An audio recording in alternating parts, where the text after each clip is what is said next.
Hello, hello, Tashidele. Tashidele. Namaste. Tashidele. Oh, what about the Munsel? Just Jenny. Okay. Okay, the Venerable. Okay, yeah.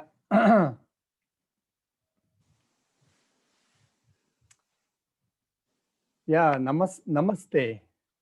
Namaste to everyone in India. And hello to everybody. Some of you are from Australia, some of you from Nepal. So yeah.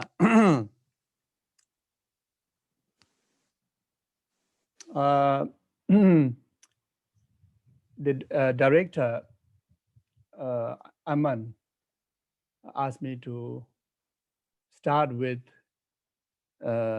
saying few words about Choe Khor Sum Ling Center. So, so maybe I can say a few words about that.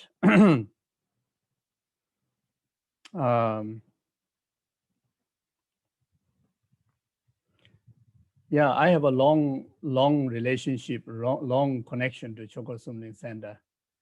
In fact, I was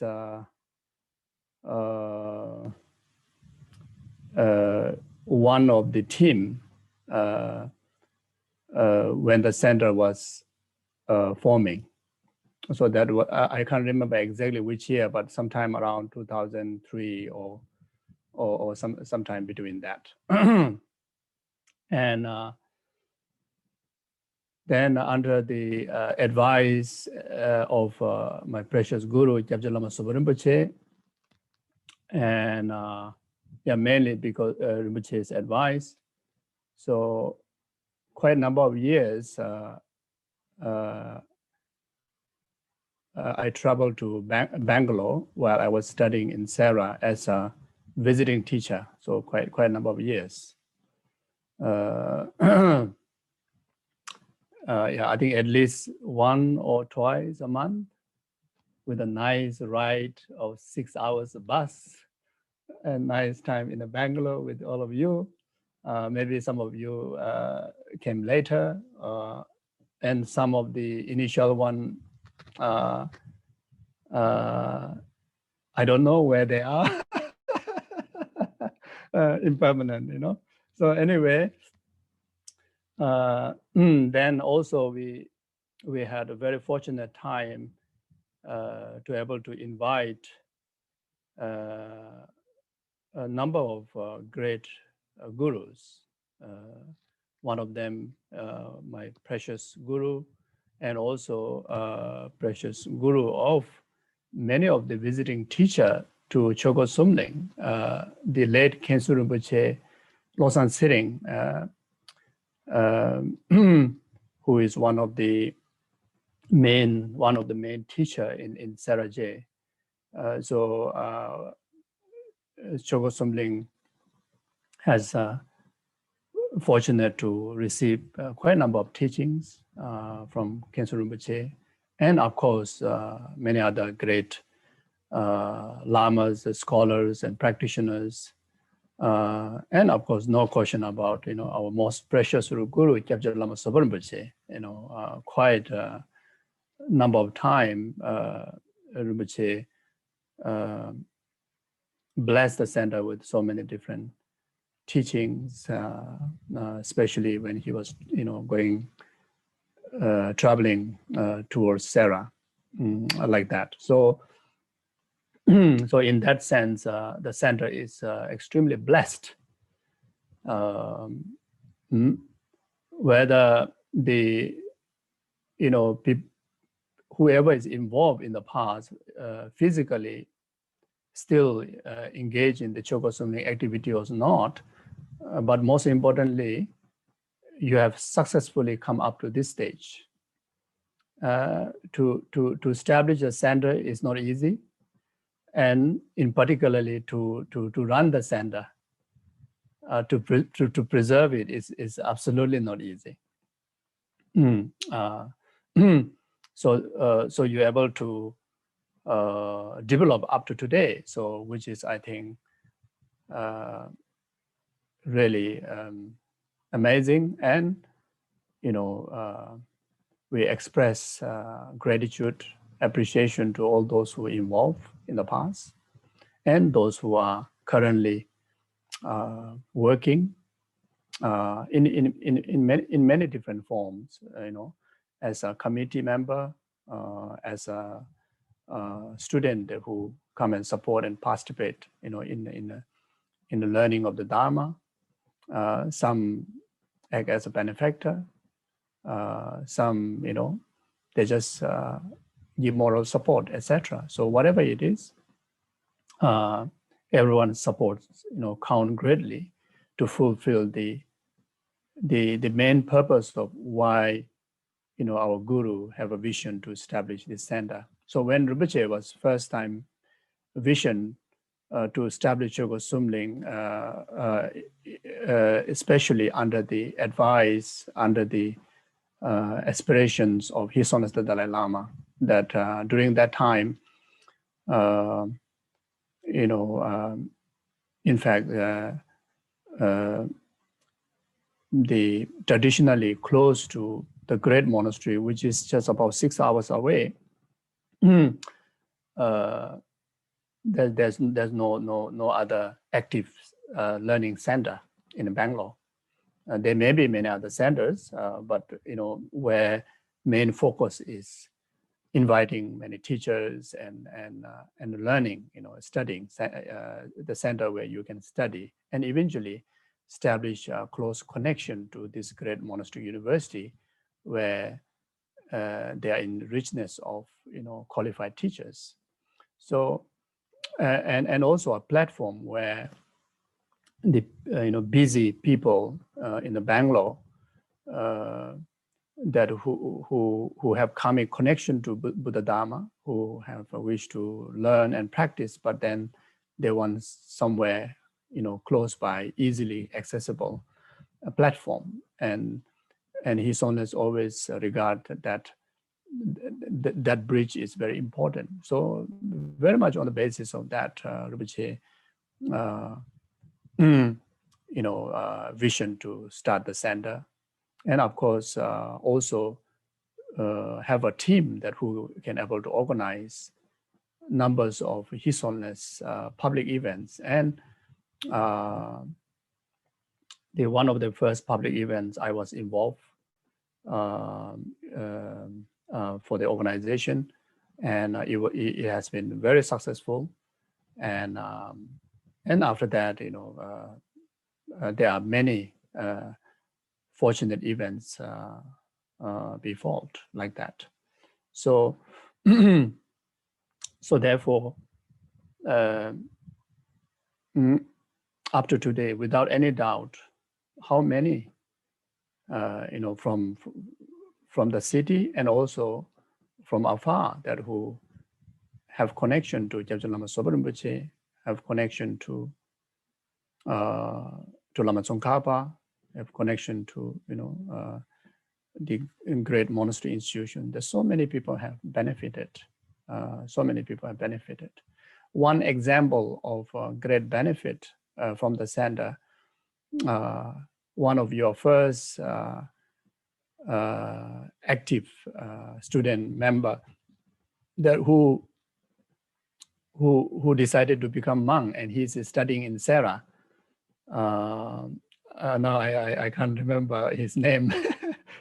He's a great scholar in Center. He's already highly educated, then already in Dharma. He studied a lot, and surprisingly, we were so surprised that he made a sudden decision to completely dedicate the rest of his life learning extensive, philosophy study. So he became a monk in Sarah, and by now I think he's already reached to very high, level of classes where eventually he will graduate and going to be a great teacher, from the community.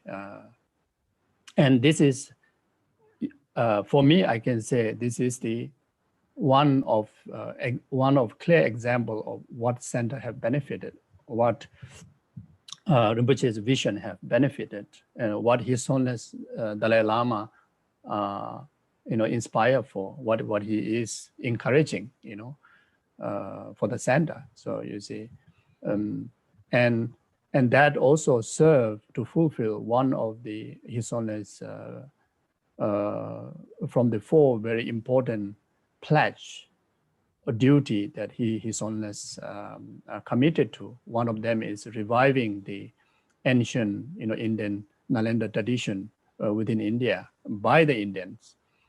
You see, so so this is a great achievement, I can say. So each and every one of you, including the other students who are from abroad and participating here, and also anyone who will see this recording in the future, it is really amazing that for us to come together and rejoice for what Choe Khor Sum Ling have achieved, and at the same time we all pray and wish all the best. I believe always that there's a more great thing to achieve than what you have already accomplished. So therefore, I think everyone should stay tuned.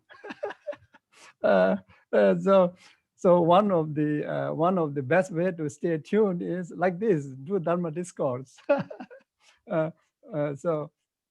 Unfortunately, due to this pandemic, we are unable to be together physically, but then Dharma have no barriers. So therefore, how fortunate the internet world make us so close. Last few times that when I was traveling to Sarah, a few times asked me to stop by Bangalore, but didn't happen. Just somehow, just didn't happen. But then now happened. So it's like that.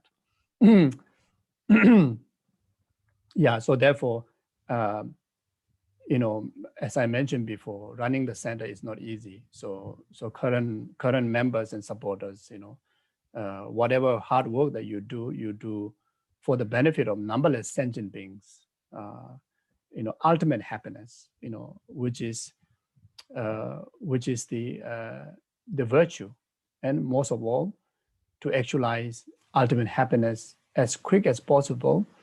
Then the causes that need to accumulate is the perfect virtues, you see. So so therefore, whatever effort each and everyone involved in the center is providing opportunity for people to accumulate merit, which is the cause for ultimate happiness, the liberation, enlightenment. So therefore,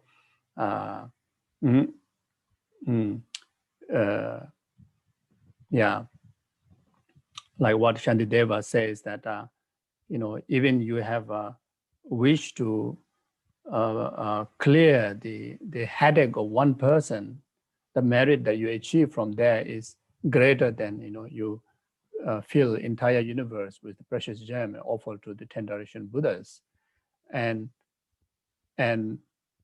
you are doing something that for the benefit of numberless sentient beings to overcome entire oceans of samsaric suffering and its causes. Then how vast, how extensive merit, how great benefit you achieve is, no need to mention. So therefore, the center is, headed by Mahayanic perfect spiritual guru, Kyabja Lama Sopa Rinpoche, blessed and guided by perfect Mahayanic guru, His Holiness the Dalai Lama. So therefore, every single activities of the Dharma and the virtue that you conduct in the center, it benefits for the purpose of ultimate happiness of numberless sentient beings, not just one person, not just one being. So therefore, it is worth, it is worth helping to develop the center, helping to create more more and more better and better opportunities, platform to people to, to create the causes for enlightenment, you see, so like that. Okay. So now I was, so there's a few discussions, what teaching, Aman requested, there's some topics and finally, decided to do the Lamb for the Path, that which composed by Great Lama Atisha.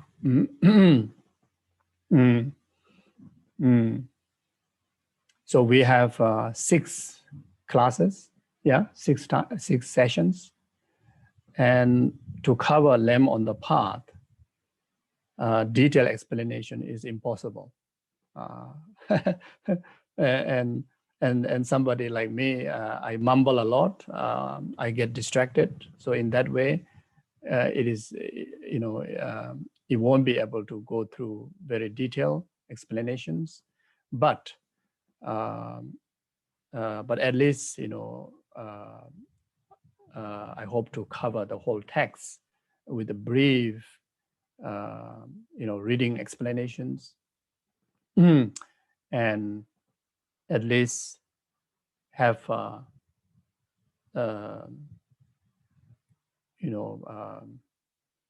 the full picture of the whole path, the skeleton aspect of the full picture of the whole path. Then, as long as you have that, then you can, you have the, how to say, the doorway to explore more extensive, teachings, like referring to other treatises, in particularly the commentary on the Lamb on the Path by Lama Tsongkhapa, or the Lamrim treatises, such as Lamrim Chemo, Great Lamrim, Middle-length Lamrim, Short Lamrim. So all those Lamrims are the commentary on for the Lamb, commentary for the Lamb for the Path. You see, so and in particularly for those who are first time or the newcomers, to learn Buddha Dharma in this tradition, there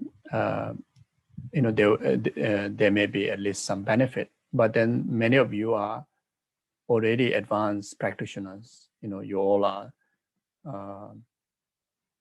richness with all the knowledge in the Dharma. So there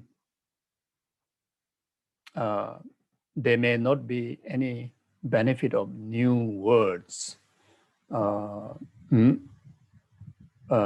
then Dharma is something that,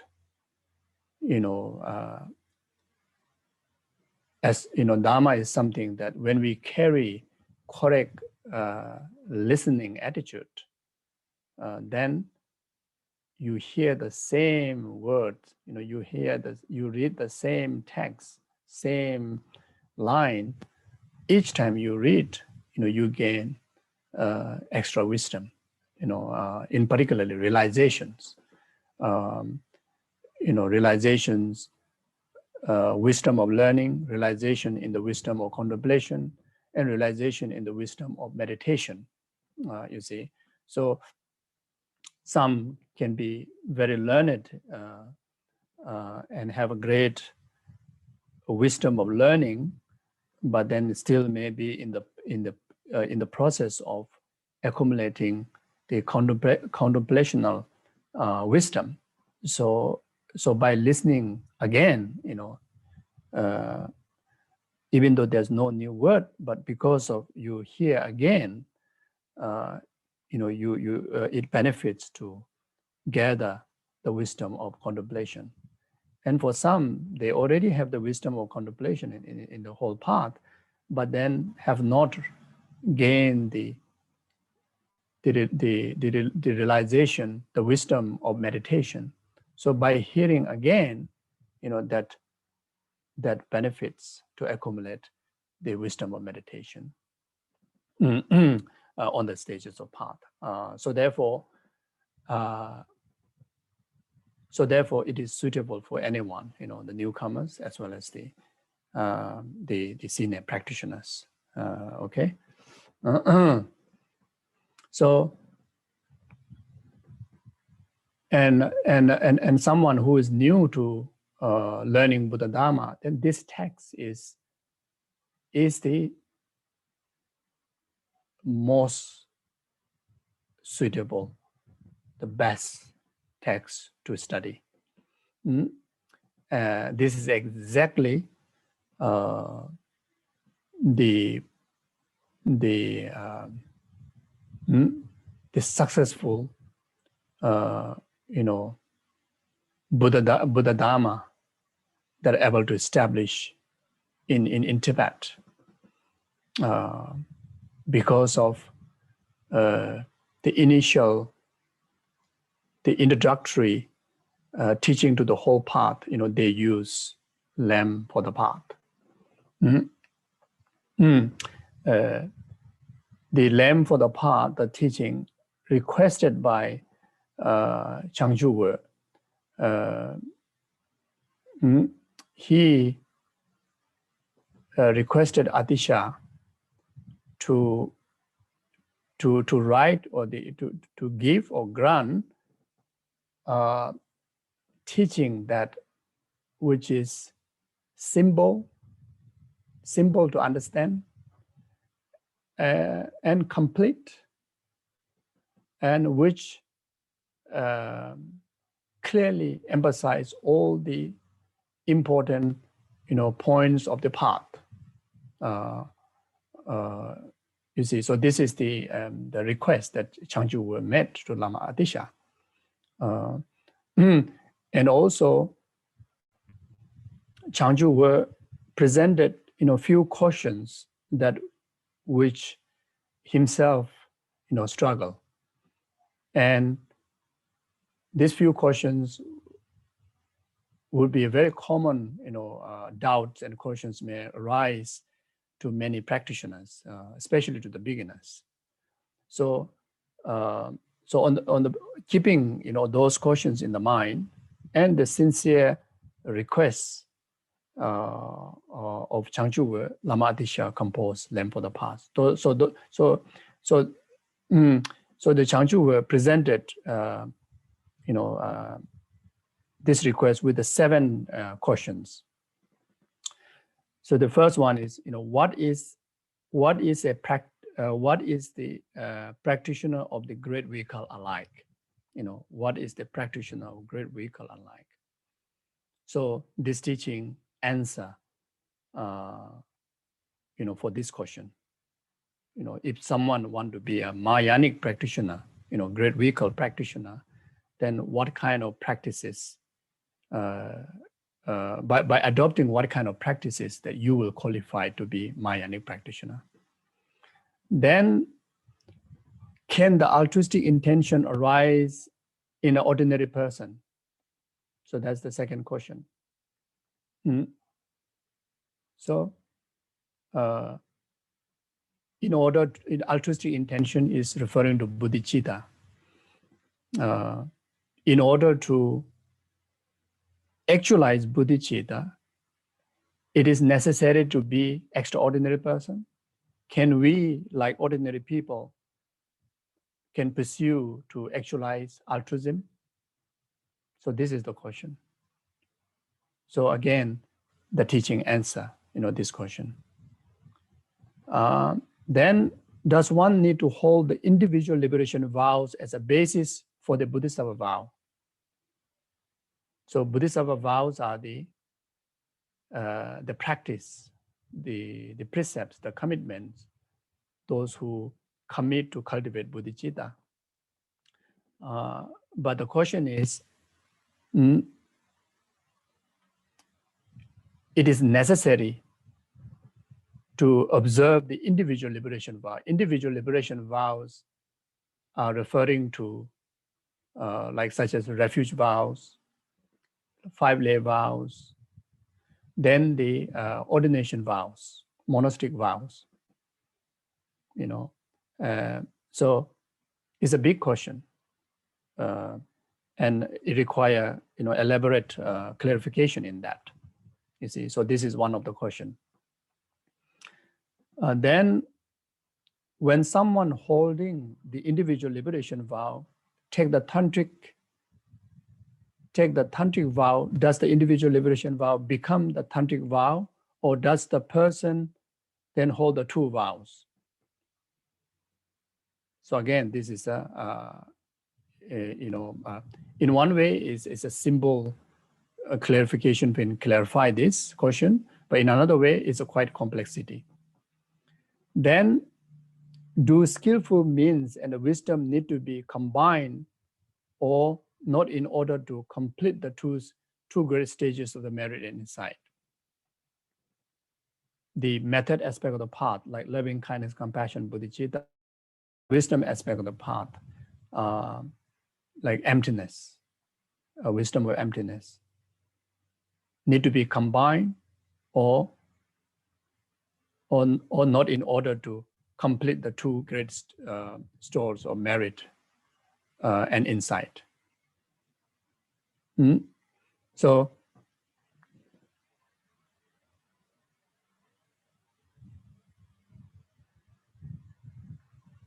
in order to achieve full enlightenment, you know, we have to accomplish the complete stores of the 2 type of merit of method, the merit which accumulate cultivating method aspect of the path, and merit that which you accumulate cultivating wisdom aspect of the path.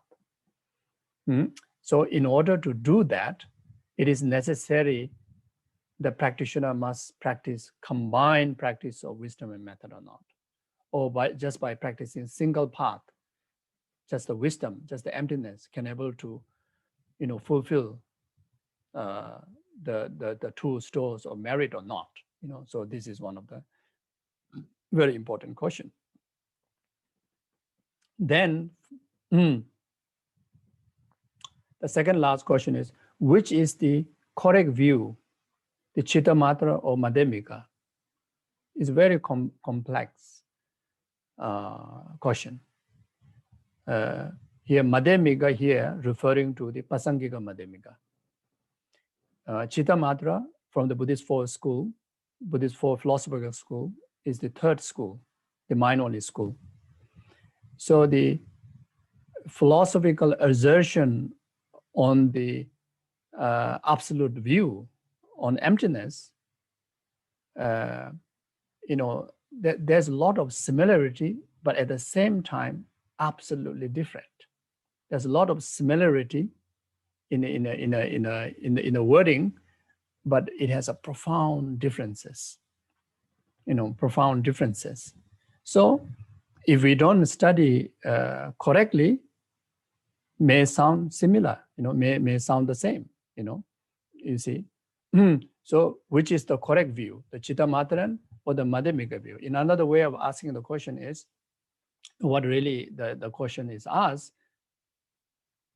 for the ultimate liberation, it is sufficient by asserting and cultivating the emptiness view that asserted by Chitta Matra,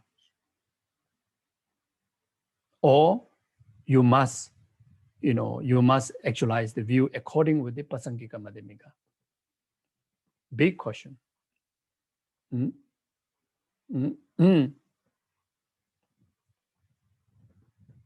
So then the last question is, how does one enter the door of the Mahayana secret mantra? So what are the criteria to enter, to practice Tantra, you know, Mahayanic Tantra? You know, again, is a very important, critical question, you see. So the lamp for the path answer all these questions. So in another way, the lamp for the path is the answer to all these questions. So,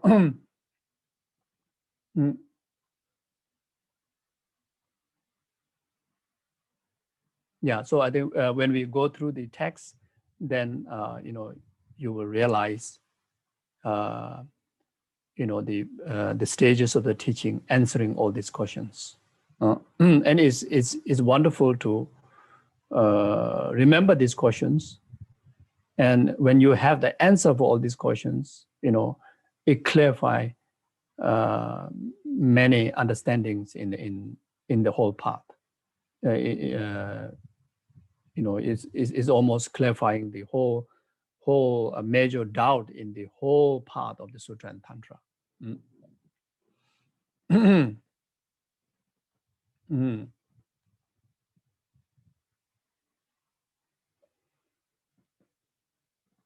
So the whole text, it consists of 68 verses.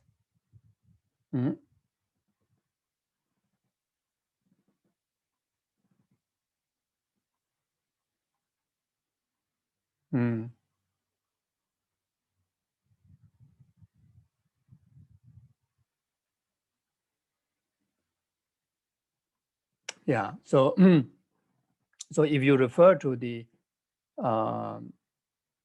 translation text, then it is start with the homage to the Manjushri. The homage to the Manjushri in the translated text by Tibetan translator, you will find this homage. Otherwise, the root text, in Sanskrit, you won't find this homage. So homage to the Manjushri is done by the translator Gawe Lotte, that who translated this text. Then the first verse has a two section. The initial section of the first verse, the verse of paying homage by Lama Atisha himself to the respective object of homage. Then the later part of the first verse is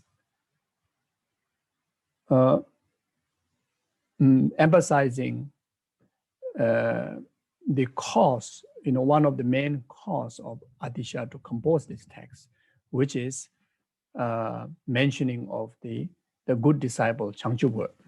In particularly in the wording, they put good disciple, because the intention and the effort and the enthusiasticness of Changchugur for the benefit of sentient being, in particular for the benefit of the disciples in Tibet, then Lama Atisha was so inspired to compose this text. So therefore, the specifically mentioned the Changchugur here by Lama Atisha himself. And also, this shows that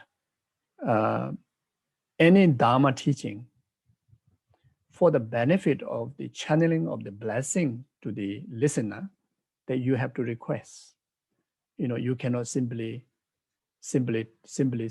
just broadcast. You have to request. Dharma should be delivered to the right vessel. Then the stream of blessing received. Otherwise, how loud the echo of Dharma they may be, instead of benefiting, there's even a danger of,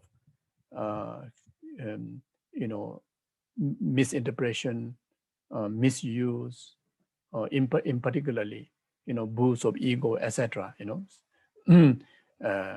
So Dharma, the way to learn Dharma and way to learn, other knowledge is huge different. So way to learn Dharma, the student have to create basic material causes to really to Dharma to be channeled as a blessing of Dharma to your heart. You see, so for that, then the request to reveal the Dharma is important. So that Shakyamuni Buddha himself, historically revealed. After Shakyamuni Buddha gained enlightenment in Bodh Gaya, and 49 days he didn't reveal the Dharma, because of no one is requesting. You see, so only after the Brahmin blow the conch shell, offer the will, Dharma will, then sincerely requested, then only, he turned the will of Dharma of Four Noble Truth. You see, so that has a great meaning. Why have to do that? It's not because of the Dharma teachers being stingy of giving Dharma wisdom. It is also a meaning of the student understand the preciousness of the Dharma nectar. The more the sincere, more the respect, more the strong request that you do, that much that the student or the whoever is organizing understand the preciousness of the Dharma. And that tradition well preserved up to today, in particularly the tradition of Nalanda that carry successfully by the Tibetan Buddhism all through the 4 different channels of the Tibetan Buddhist tradition up to today, practice this tradition very, very well, you see. So, so in Tibet, it's very much, I channel this tradition of seeing the sincerity of the disciple to listen to the Dharma is very much Lama Atisha, when he composed this teaching, he showed the example, you see. So then from there, all the Kadamba tradition that started in Tibet by the Tibetan practitioner, like starting from Geshe Dromtempa, that to whom Lama Atisha,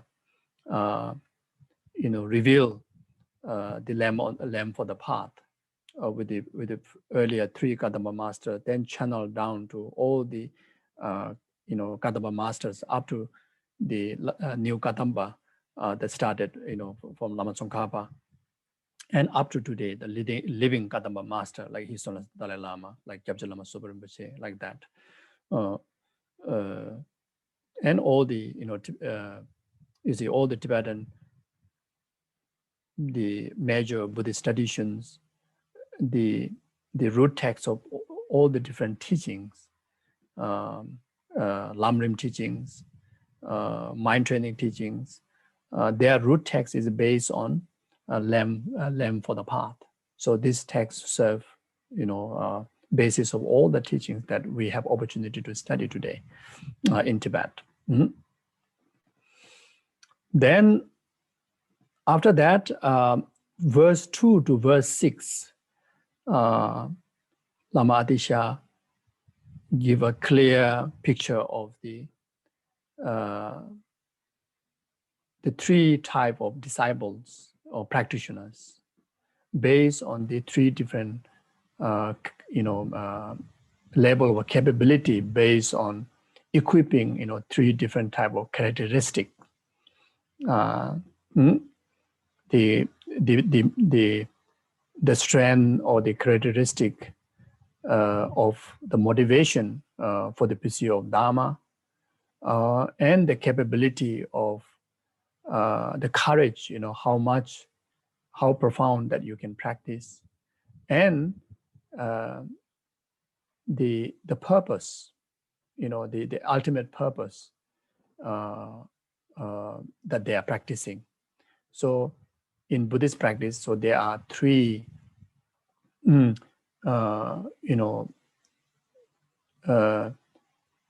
three objectives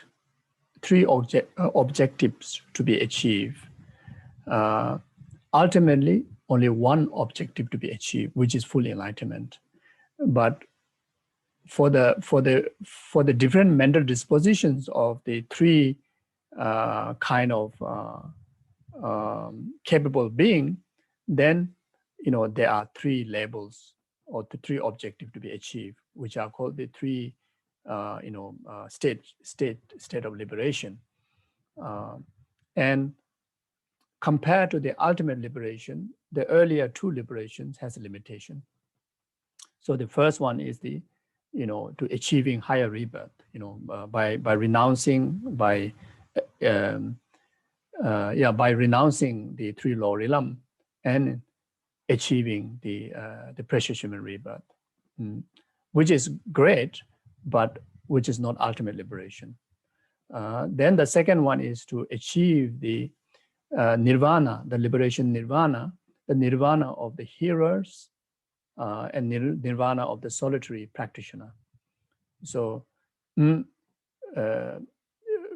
call it as the nirvana of the two, two channeling of the lower vehicles. One is the hearers vehicle, and one is the through the solitary realizers vehicle. Then you achieve nirvana peace, which is freedom from not just from three lower realms, but freedom from all the six realms, six realms of samsaric existence, and actualizing, beyond the samsaric world. Ultimately, that is not ultimate liberation. Yes, it is liberation, but that is not ultimate liberation, not the final liberation to be achieved. So then the third one is the full enlightenment. Whether you follow the first capable path or whether you follow the second capable path, eventually to be achieved the one final liberation, which is the full enlightenment. Only then you actualize all the perfection in qualities, and you abandon all the faults, all the limitations. Until then, still equipped with the limitations. So like that. So Atisha, give a clear picture of, the three capable beings path, what to abandon, what to adopt, and what to pursue, like that. So from verse 2 to verse 6. Then verse 7 to verse 18 specifically emphasize on the main path of the main and the ultimate path of the any yana you follow, or any capable beings path you follow, which is the path of the great vehicle, path of the aspiration, the Bodhisattva's path. So Atisha, give clear explanation how to nurture, the practitioner, the Mayanic path. Then verse 19 to verse 33, Atisha Atisha teaches, after you actualize altruism, then it doesn't mean that you become Buddha. So after you actualize the the door to Mayana, the Bodhicitta, then how to progress the rest of the stages of path, through the cultivation of altruism. And the main tool to do that is through the observation of the vows, the precepts, the Bodhisattva vows. So observing the Bodhisattva vows. You see, 18 root vows, 46 secondary vows.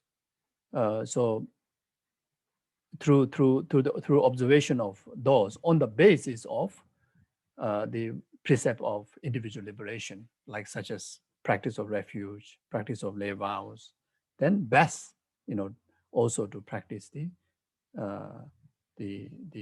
Sangha vows. If not, at least refuge, lay vows, then, Bodhisattva vows, such as cultivating the antidote of the 18 root downfalls and the 46 secondary downfalls. So from 19 to 33 verses, Atisha teach on that. Then verse 34 to verse 40,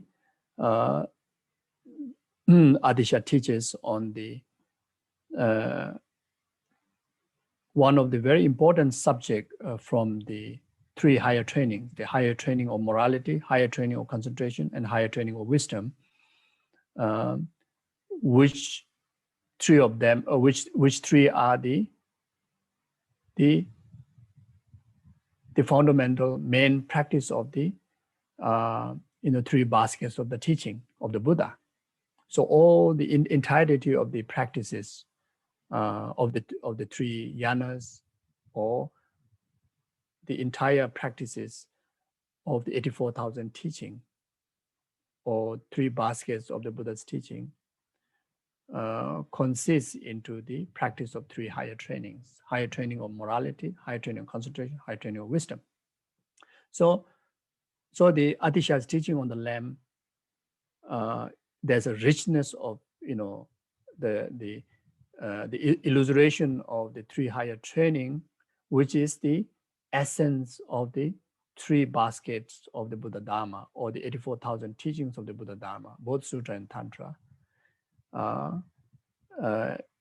with a very concise word but profound meaning, delivered in Lamb on the Path. So after verse 34, in particularly the sections of verse 19 to verse 33, main emphasis on the first higher training, the higher training of morality, in particularly based on the individual liberation vows and the Bodhisattva vows. Then verse 34 to verse 40 is very much focus on the emphasis of the shamatha, which is the higher training of concentration, which is the second. Then verse 41 to verse 46, then the emphasis on the third higher training, which is the higher training of wisdom, which emphasis on which teaches on the emptiness, which teaches on emptiness, like that. Then the verse 41 to 46, is starting to focus on the emptiness, but more of introductory. Then verse 47 to verse 59, then it go even deeper. If you refer to the commentary like Lamrim, then the teaching on the special insight is very much comes from verse 47 to verse 59. You see, so before that, there's an introductory teaching on emptiness, verse 41 to 46. Then after that, you see the development of the emptiness, in particularly on the basis of the most perfected mind, the shamatha, and which call as the which two combined one call as a special insight. If you refer to Lamrim Chemo, then the section of special insight is very much from verse 47 to verse 59, like that. Then verse 60 to 67, then introduction to the Tantra. Then final verse 68 is the conclusion. So lamb for the path, like that. So this cover, Lamp for the Path.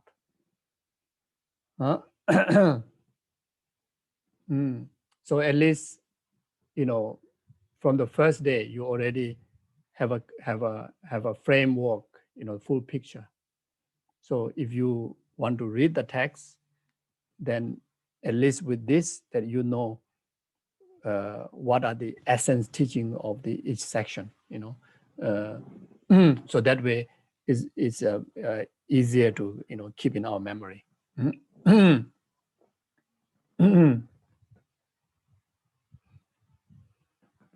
Yeah. So during the let's say, if I am disciplined, which normally I try my best, but it never happens, then I need to finish at least 11 verses each day, but I don't know, so some verses I may just need to read it and finish it.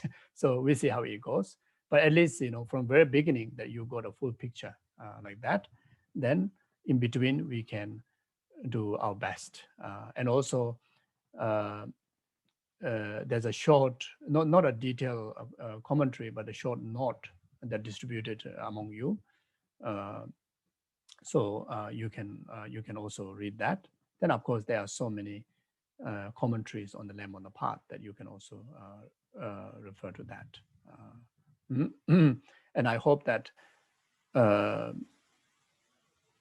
during each teaching, at the end, hope we have some time to do question answer if you have any questions. So hope that we have some time for that. Okay, so yeah, in fact, now I think it's starting. I supposed to do the motivation, but totally forgot. Okay, so so we take a few moments to set motivation for this course. So just take a moment to settle oneself. You can do a few rounds of breathing exercise, lengthy breathing in and out, and try to focus your mind to that, so that you will calm yourself, both mind and body, in the present moment.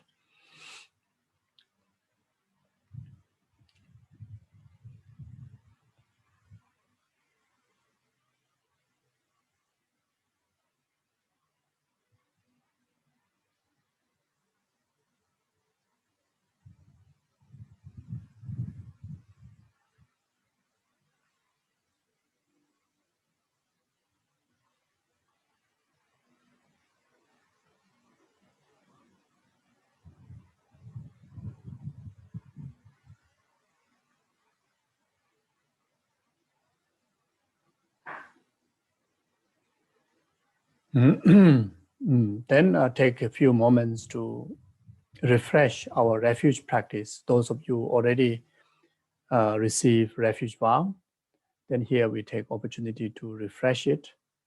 And those of you who don't have refuge practice, never mind. You can just feel the presence of the Buddhas, and also feel the presence of Lama Atisha. And his presence is represented by his teaching. So we are learning his teaching. His text is with us. So Lama Atisha is lively with us. So you can just feel presence of Lama Atisha and all the lineage gurus. And if in case, if there are anyone that who have other faiths, then you, whoever your object of refuge, you just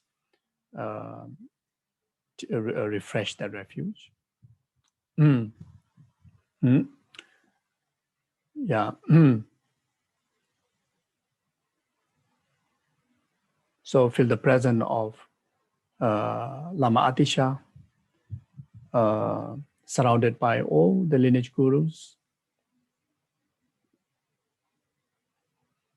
The Lama Atisha himself, that who possess the both the lineage of the profound Dharma and the extensive Dharma.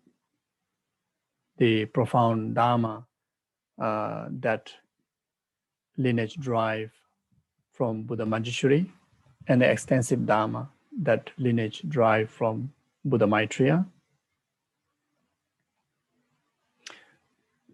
through such as Lama Selingpa, such as Shantideva, Asanga Shantideva,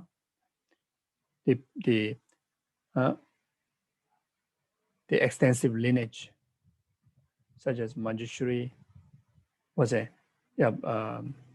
profound lineage, Manjushri, Nagarjuna, Shantideva, Lama Atisha, extensive lineage, Maitreya, Asanga, Selingpa, Atisha,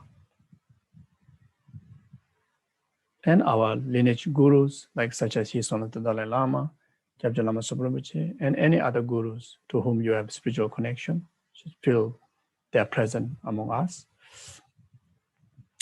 present lively.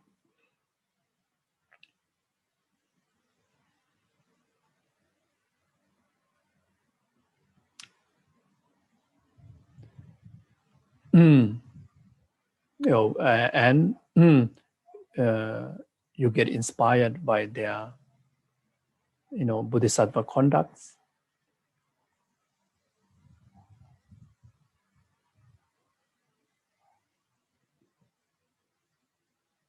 Buddha's activities. So without any doubt that, you can totally rely on them, be under their guidance, under their protections of the Dharma. And all these lineage gurus, who clearly illustrate what means by Dharma, what means by Buddha, what means by Dharma, what means by Sangha. So therefore, I go refuge in Guru, Buddha, Dharma, Sangha.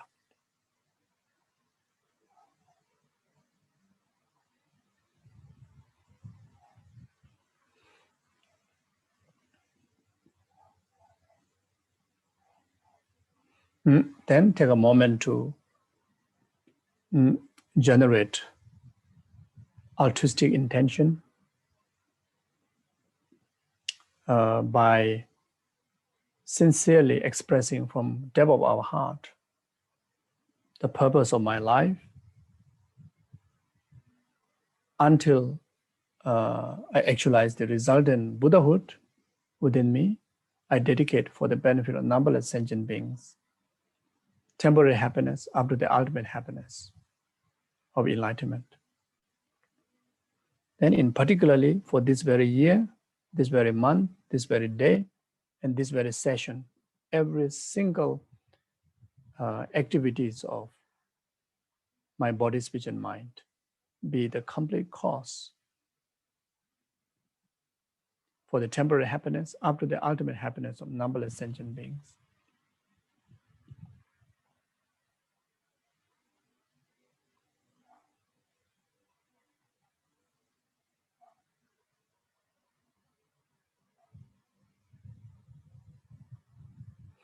Oh yeah, okay, like that.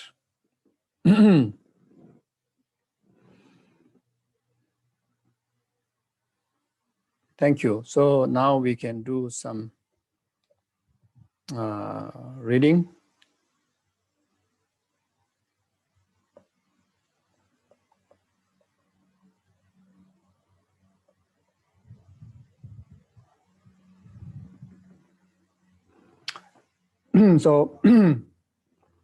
So lamb for the path.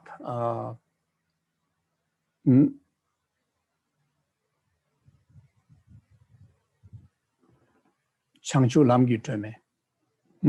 Lamb for the path. So just the title is very profound.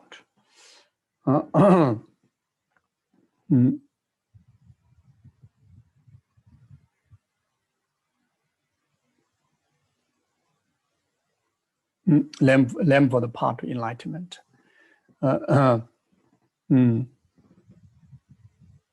So the lamb here,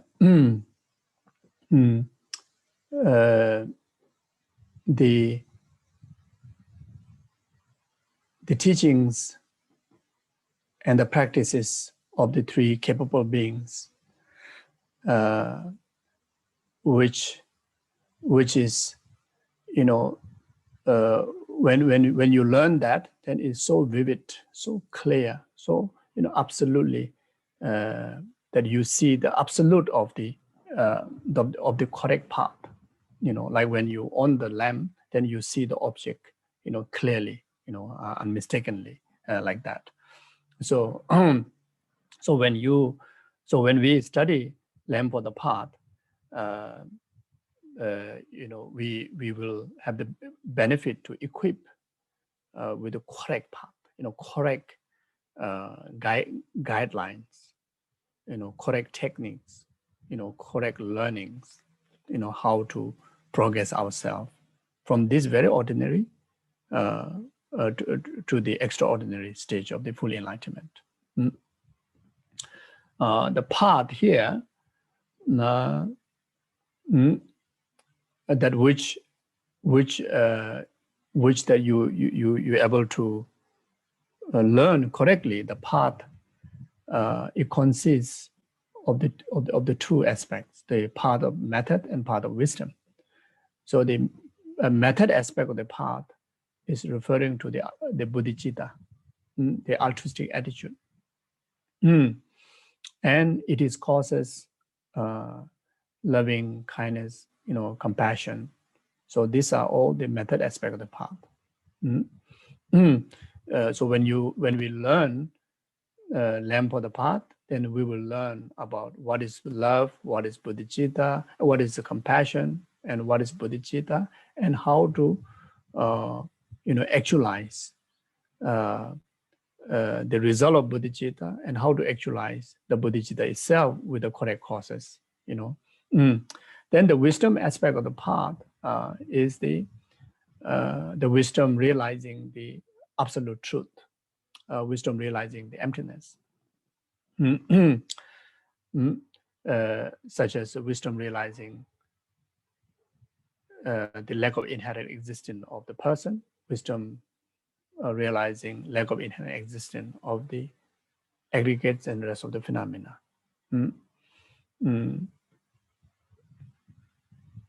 So learning, you know, this teaching, we are able to know what are the causes to be developed to correctly deliver the result, the wisdom of emptiness, and by cultivating the emptiness correctly, and how it will result in the enlightened wisdom of Dharmakaya. So then enlightenment. So enlightenment, Changchup. So it consists of two words.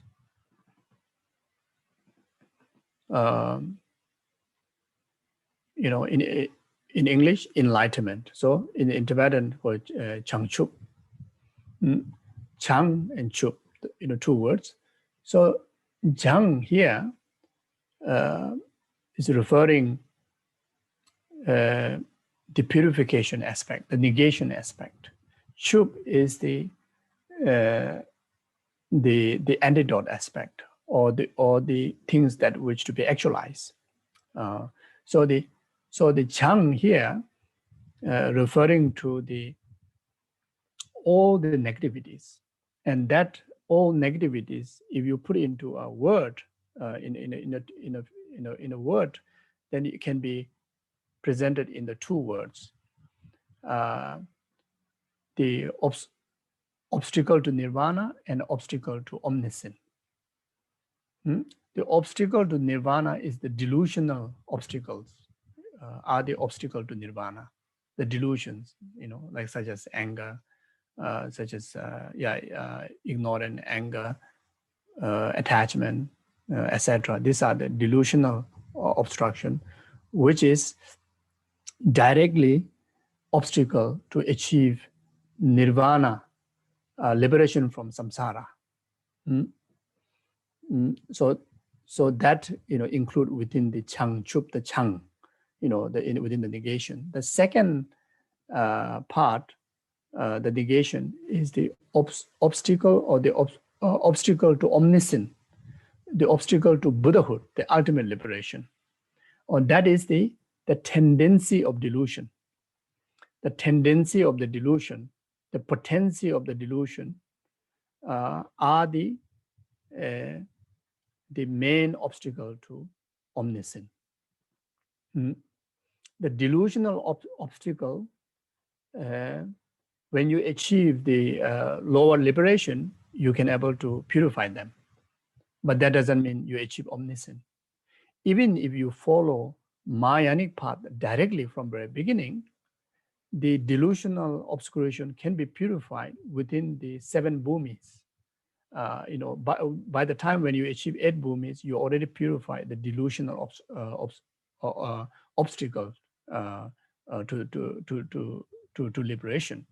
You see, so but still, the tendency of the delusion still remained, and the tendency of delusion is the main negation that someone or the practitioner who is on the path of meditation and who is on the path of the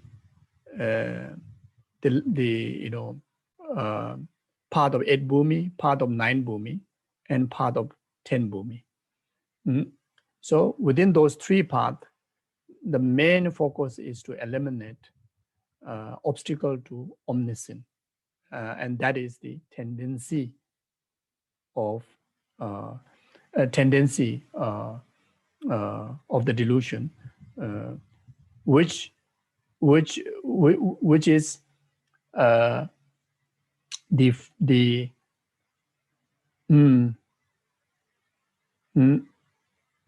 the tendency of delusion is the ignorant that which don't see the absolute reality of the all phenomena. The very, very, very foundation where the rest of the hallucination, express. And through those hallucinations, the delusion express, you see.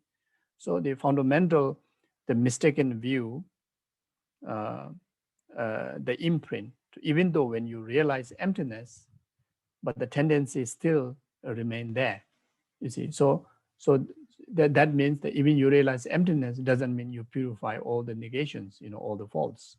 It doesn't mean you purify ignorance. You see, you gain the wisdom. You gain the wisdom of emptiness. Is for you to,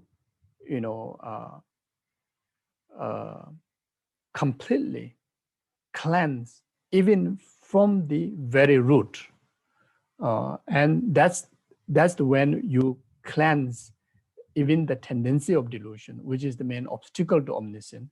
Then you become fully awakened. You see, so like that. So Changchup, the enlightenment, the first word, Chang is, enlightenment can able to what makes enlightenment? By abandoning the obscuration to Nirvana and obscuration to omniscience. Chup means to actualize. What do you actualize? You actualize the 2 bodies of the Buddha, the Buddha's form body and Buddha's wisdom body. Buddha's form body and Buddha's wisdom body.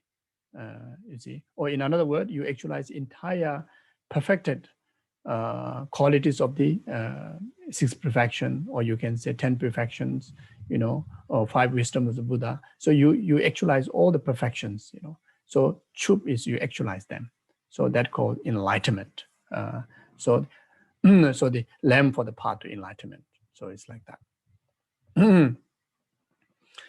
So in the Tibetan translation, the first Gawe Lotus is a homage to the Bodhisattva, the youthful Manjushri. So there are a few reasons why pay homage to Manjushri. Usually from the homage that that roughly you will know, very much you will know what kind of the treatise is, what kind of, what is the main subject of the teaching, what is the main subject of the conversation, conversation, you see. So, so when you make homage to Manjushri, it very much shows that is the main emphasis of the teaching is on wisdom, because Manjushri is the wisdom of the deities of the deity of wisdom, the embodiment of the numberless Buddha's wisdom.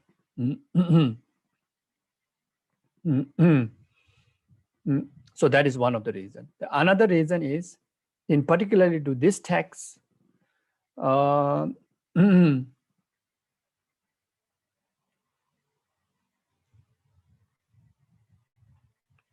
particular to this text, the translator Gawe Lotte is the disciple of the great translator Rinchen Sangpo.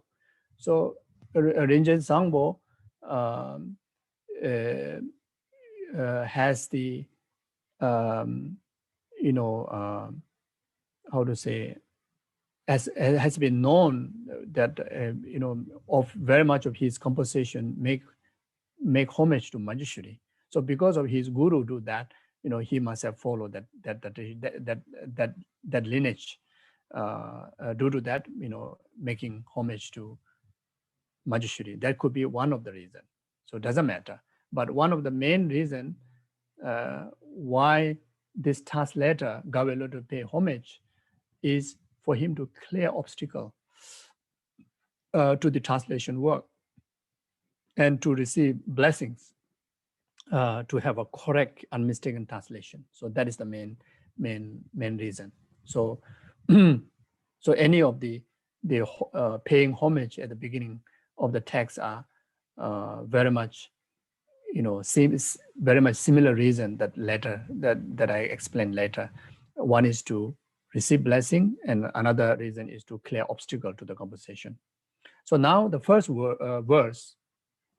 The first verse is, I pay homage with a great respect to all the victorious one of the three times, to their teaching and to those who aspire to victorious. And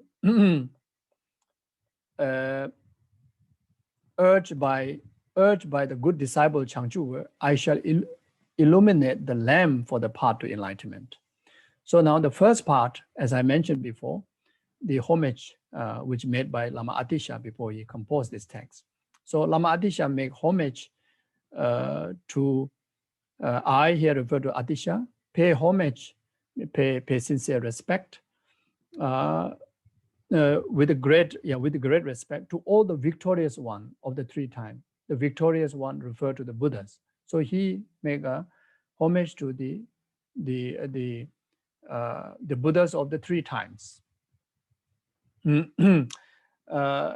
Then also he pay homage to their teachings, the teachings of the three times of the Buddhas, and to those who aspire to virtue, is referring to the practitioner, the Sangha, the Sangha who preserve in learning and in realization in particularly, are called the Sangha. So Atisha pay homage to the Buddha Dharma Sangha. Again, for reason for that is to receive blessing for his composition of this text and to clear obstacle to the composition of this text. So the second part, urged by the good disciple Changchu. So the teaching, as I mentioned before, it is requested by the disciple Changchu. Why is good disciple? Why is mentioning that? As I already mentioned before, the disciple that who carry all the qualification, so this qualification is not just in request of the teaching, but in also, even someone on behalf of you requested it, but when you listen to the teaching, it is most beneficial, and it is so important to equip with the disciples, the correct listeners' qualities. Listeners' qualities. You see, like what Ayadeva said in his 400 stanza. It is said that one who is non-partisan, intelligent, and diligent is a vessel for listening to the teaching. The good qualities of the instructor do not appear otherwise, nor do those of fellow listeners. You see, so so this is a very important quality that the Dharma practitioner to equip. So there are three qualities. The first one is a non-partisan. Second one is the intelligent, and the third one is the diligent. Otherwise, even you read the most profound text, even you meet with the qualified guru, qualified teacher, one cannot obtain the full benefit of the Dharma. What do you mean by full benefit of Dharma?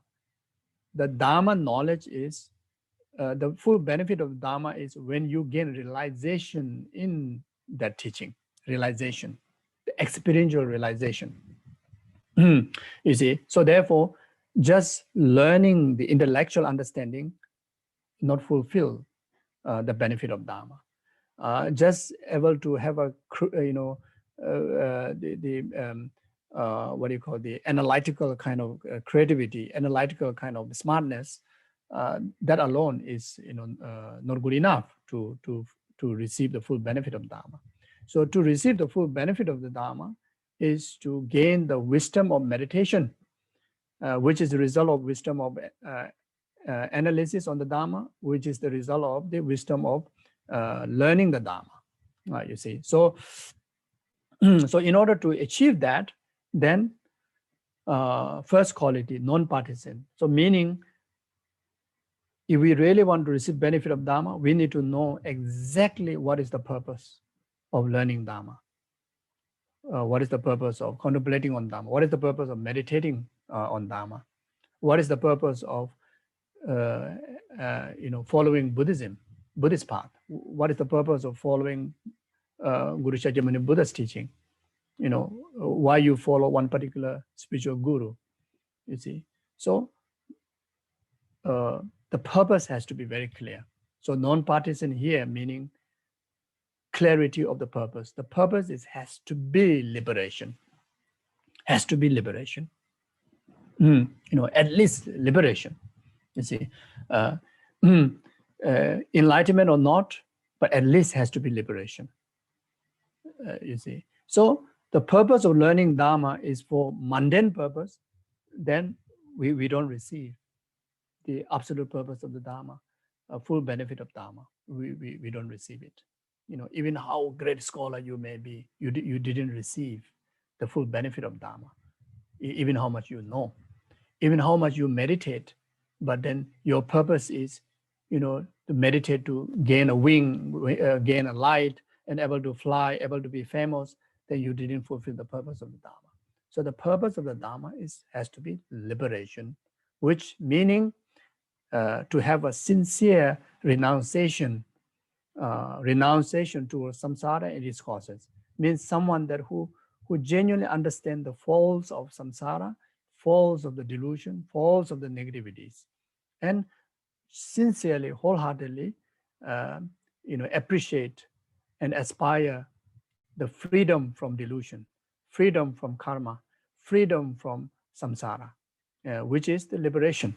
You see. So then the second one is you need to equip with this basic wisdom of what to be adopted, what to be abandoned. You see. So we need to equip that. Otherwise, you just accept simply what you read and what you hear. Even you hear profound philosophical treatise, there are 4 schools of Buddhist philosophy. That's why earlier Changju were asked question, which one is the correct view, Chittamatra or Madhyamika, isn't it? So there are 4 schools. So you just happen to expose to the earlier 3 schools, and there's no wisdom to know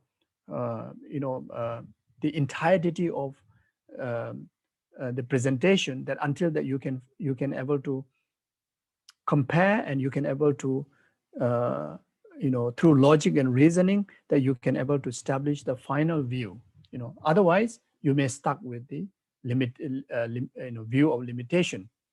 You see, and not only that, in the following of the Buddhist path, whether it refer to reading text, whether it refer to relying on individual human gurus, or even following different traditions. There are so many varieties out there. If we don't have a basic wisdom, then we may falls under wrong guidance. You see, so as long as we have the wisdom of non-part, as long as we know what is our purpose, then that itself already shows that you equip with the basic wisdom. So the basic wisdom is, as long as anything is beneficial for liberation, to be adopted. Anything that which fuel delusion, fuel samsara, fuel negative karma, then to be abandoned. So we need basic wisdom. Then having wisdom, having a clear idea what you want, but then don't put effort. Dharma, you need to put a lot of effort. When you learn, the Dharma is the most profound wisdom. You need to learn rigorous learning. You need to contemplate extensively. Really need to squeeze our brain. Really need to, spend many hours, many days, many years, even many lifetimes like that. You see, so you can clearly see these reincarnated lamas. Life after life, they reincarnate to learn, continue to learn. You see, that's how they accumulate. You see, then, yeah. So you see, so even normal knowledge, just go to university, just go to normal school, just to pass the secondary school. Wow, primary school, so much hard work, so much effort is needed. You see, then secondary, even greater effort.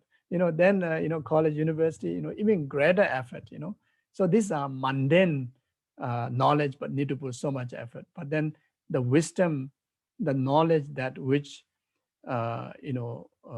infinite, inconceivable, then the effort is definitely needed. You see, so this three quality is required.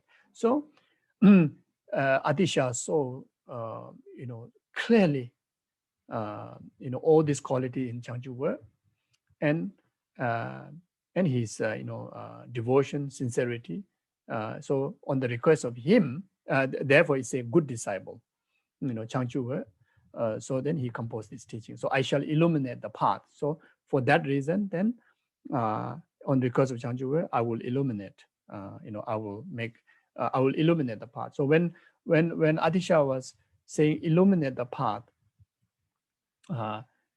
it's very much Atisha saying here is that, I will lead the light to see the path clearly. It doesn't mean that he going to say something new. It means that he going to make it more concise, more simple in the wordings, that even the one very ordinary person can understand. Even one very limited, intellectual capability can understand. Those who don't have capability to study the entire 84,000 teaching, who don't have a capability to understand profound philosophical treatise. So Atisha has studied, seen entirety of 84,000 teaching, entirety of the Buddha's treatise. So, which is so hard for ordinary people like us to understand. So through his composition is very much like leading a light to see very clearly, those teachings from a very infinite, vast collections of, Buddha's treatise. So it's meaning that, so I shall illuminate the lamp. I shall on the light to see the entire Buddha's teaching in the most simple way and complete way, most clear way, like that, for the path to enlightenment. Okay, so I think I better stop here.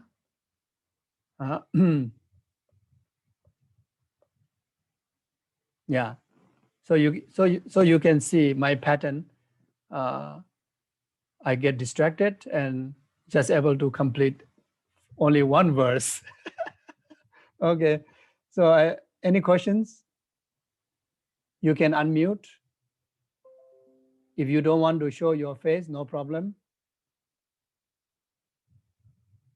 But you can unmute and you can ask question if you have any questions. I have a question, Geshe. Sure. My question is that the way you have described Atisha's work, Yep. I mean the way he has composed it. Yep. He's the person who seems to have inspired Lama Tsongkhapa to write the Lamrim. Am I correct? Exactly. Correct. Lama Tsongkhapa was inspired by, seeing this, how to say, lamb for the path. Then yes, so that is the, not only Lama Tsongkhapa, all the Lamrim of the four, Tibetan Buddhist tradition, they studied the lamb for the path. Then they saw that this is the complete aspect of the Dharma. So they use this as a root text to compose the rest of the commentary, like what you said, yeah, for Lama Tsongkhapa too. And even in Lama Tsongkhapa's case, there is the story that he dreamt of Manjushri. Oh yes, of course, Lama Tsongkhapa's major work on emptiness treatise, like middleweight treatise, very much inspired directly by Manjushri, and also very much inspired by Nagarjuna and the Chandrakirti, in particularly, Nagarjuna and Chandrakirti have inspired him so much. And of course, Lamb on the Path is still, one of the major inspiration, but then specifically for the emptiness, Manjushri and Nagarjuna and Chandrakirti, like that. Even in the Chandrakirti's case, the Pramana Vartika, when he is writing it, those first 3 lines are rubbed off and he throws the slate in the air. And Manjushri catches it. Yes. So that is very much to see whether that he is capable to really to illustrate correctly. It's like kind of like try to find some sign that because the teaching is so profound. And earlier, many scholars, there's a limitation in their commentaries on emptiness treatise. They didn't really understand or able to interpret exactly the intention of Chandrakirti, intention of Nagarjuna, in particularly for Lama Tsongkhapa, in order to get a clear understanding of Nagarjuna's intention based on Chandrakirti's work. That's why it's so profound, and so many great scholars of the past unable to deliver, absolute exact intention. Then Lama Tsongkhapa himself, he want to see, whether I have that privilege to explain clearly, So these are the illustration of that. So Manjushri seems to play a very dominant role in motivating and inspiring both Chandrakirti and Lama Tsongkhapa. Oh, definitely, because Chandrakirti and Nagarjuna is the main holder of the profound lineage of the Dharma. And the profound lineage of the Dharma is derived from Manjushri. So Manjushri is the source. Thank you very much. Thank you very much. Thank you. Anyone else have any question? Gisela? No. Can I just ask something? Just now when you mentioned about the definition of this Jiangchu, Yep. you're saying something, what, 8 bhubi, 9 bhubi, 10 bhubi. May I know what is that supposed to be? So that is usually in the treatise they give a name called 5 path, and then Sorry, I get 5 paths. 5 path, 5 path to enlightenment. Path of accumulation, path of preparation, path of seeing, path of meditation, path of normal learning, called the 5 path. Then from the 3rd path, which is path of seeing, then the 4th path of meditation. Within these 2 paths, their labels are divided by bhumis. It's like labels, stages of sessions to practice, which are given the name of called 10 bhumis. So from the 3rd path of seeing, start the 1st bhumi. It will go all the way within the 4th part of meditation.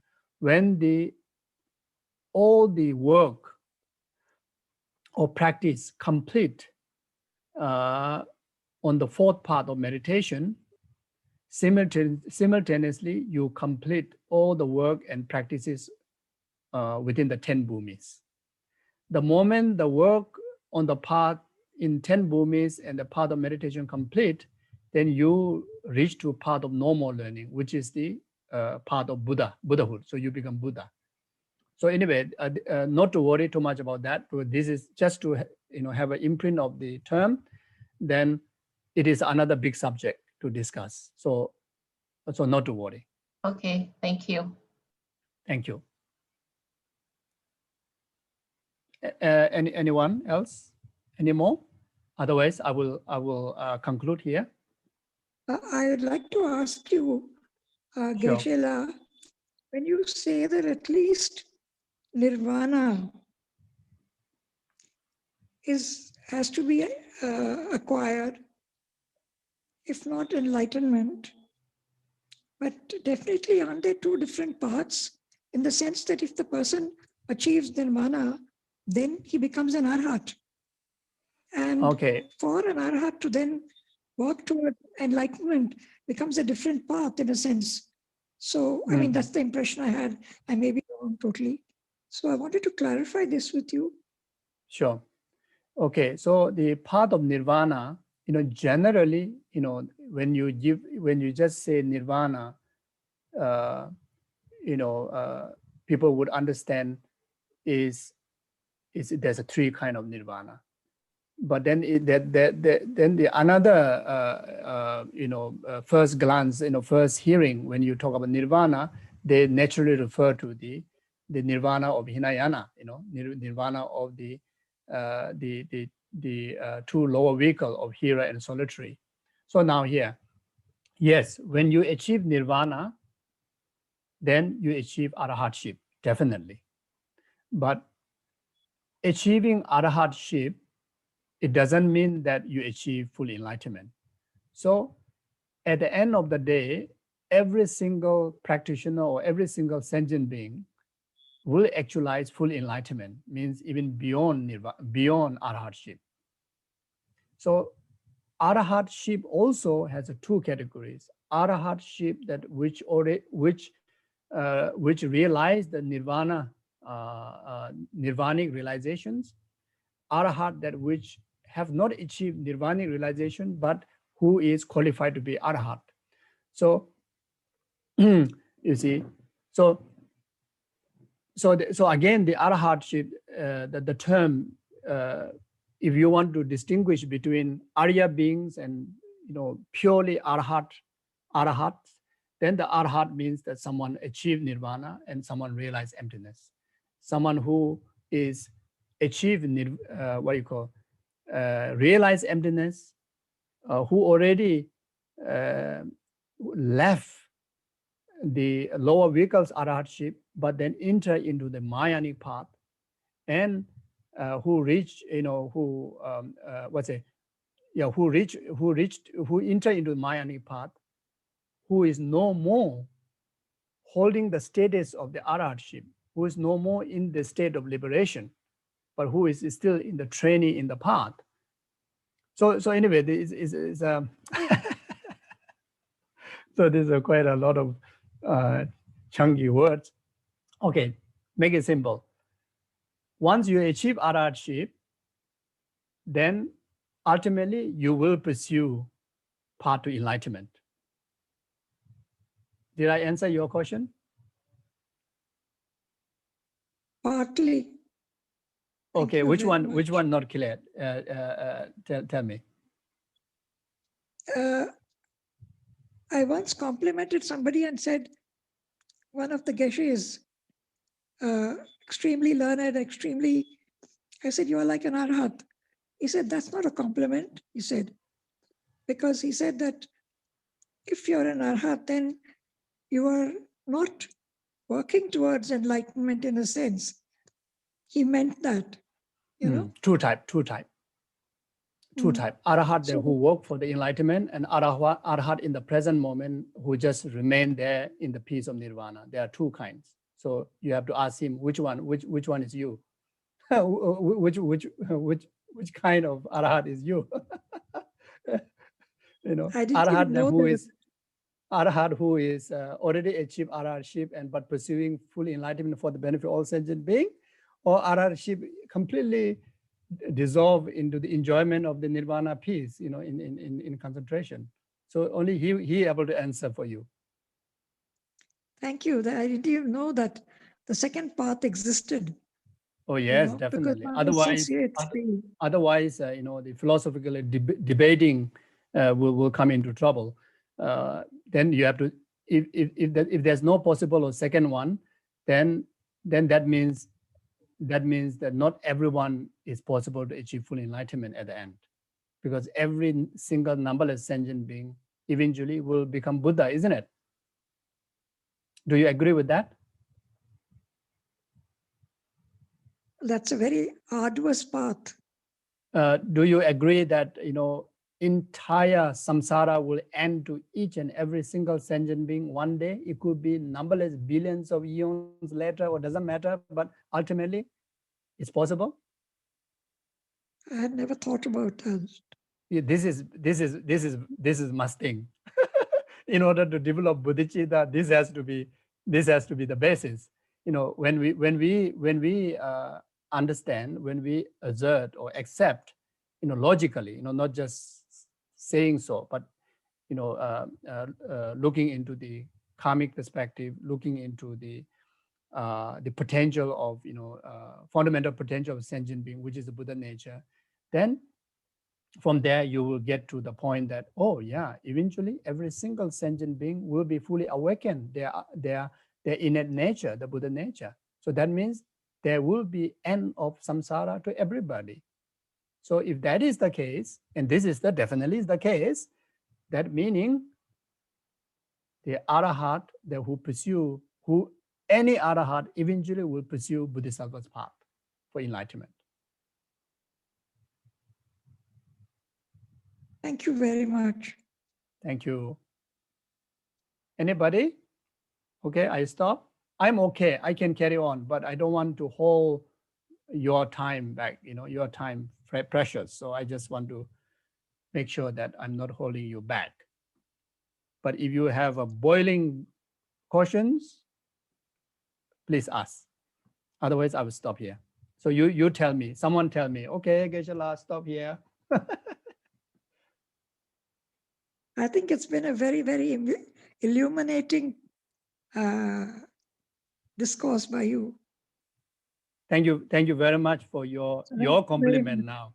You are not complimenting me as an arahat, like that Geshe you have, to whom you complimented, and you rightly complimented. You rightly didn't compliment that, but I appreciate your compliment. Thank you. Okay, so maybe I stop here. Okay, so we do short dedication. Yeah, so take a moment to feel how fortunate, we have this life, and not just having life, but very meaningful, acquiring wisdom, but not just ordinary wisdom, but Dharma wisdom, not just ordinary Dharma wisdom, but altruistic wisdom. We mentioned many times Buddha, name of Buddha, name of Bodhicitta. So it is so precious. Think about it. Because why? Why? Because these are, literally, expression of having concern for the well-being of numberless sentient beings. So it is kind of acknowledging how big heart you have. So really, how fortunate. So without any doubt, even just refer to the motivation we said at the beginning for the benefit of numberless sentient being, already accumulated so much merit. But then in particularly going through the discourse, Mahayanic Dharma, sure, we have accumulated so much merit. So this collective merit together, dedicate for the benefit of numberless sentient beings, temporary happiness after the ultimate happiness of enlightenment. May this collective merit be a complete cause. All the man-made sufferings, natural disasters, in particularly right very now, the virus, crisis. Then in the world, there are political crisis, people's way of thinking crisis. There's so many crises around. So may this collective merit be a complete cause to cure that, to overcome that, purify that. May this collective merit be a complete cause for all the people and any sentient being that who pass away, in particularly in last 49 days. May our collective merit be cause for them to purify the suffering of death, suffering of intermediate state, and suffering of rebirth, and cause them to actualize perfect precious human rebirth, where they meet perfect Mahayanic Guru and actualize state of full enlightenment within that very lifetime. And we dedicate this collective merit to all the good people in this world who are the source of peace and happiness of sentient being, like His Holiness Dalai Lama, all your spiritual gurus, and all the good people you know, and yourself, one of them, and your family members, to have a long life, good health, fulfill all your aspirations, all your virtuous expressions accordingly. May this collective merit be a complete cause for all the world leaders, the leaders of the nation, leaders of the organizations, leaders of the community, leaders of the family, and yourself, who is leader for your life, equipped with the wisdom and loving kindness, compassion, so that anyone who live under their leadership able to enjoy peace and happiness.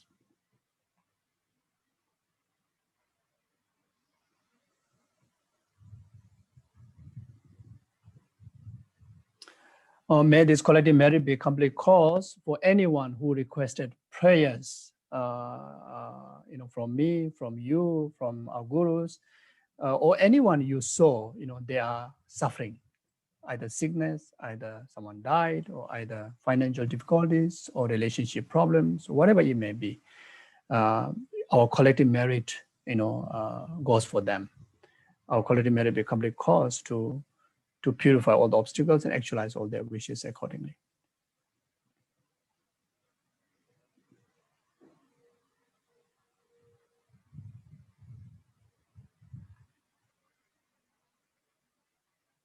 May this collective merit be a complete cause for Choe Khor Sum Ling Center and all the FPMD centers in India, all the FPMD centers around the world, purify, pacify all the inner outer secret obstacles, actualize all the conducive conditions to fulfill all the spiritual Dharma wishes according with the most precious Guru, His Holiness Dalai Lama, and all the people who come in contact with these centers, only receive benefit both in extensive learning and actualizing the realization in the path correctly.